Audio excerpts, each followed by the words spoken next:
All right, y'all, here is the more breakdown definition version, I don't know, of submission. So in the Bible, submission generally means voluntarily yielding to the authority or will of one another, often in the context of obedience to God or established structures of authority. It is a concept emphasized across various relationships and societal structures, highlighting humility and respect. In other contexts, it involves, oh, well, okay, so in Christian context, it often involves submitting to God's will, spiritual leaders, and sometimes within marriage, a wife submitting to her husband's leadership. So it has some parts. Buckle up and bear with me. Okay, so general Bible concepts: yielding to authority. Submission involves willingly surrendering to one's will to the authority of another, whether it's God or those in positions of leadership.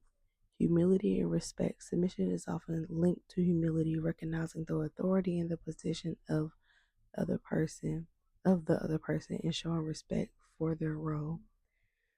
Obedience. Often implies Submission often implies a willingness to obey, especially when it comes to God's commands or the instruction of those in authority. Not fear based. Submission is not about living in fear or being coerced, but rather a voluntary choice rooted in faith and respect. That's very important. So it has specific applications. Submission to God. A central theme in the Bible is submitting to God's will and authority. This involves trusting His plans,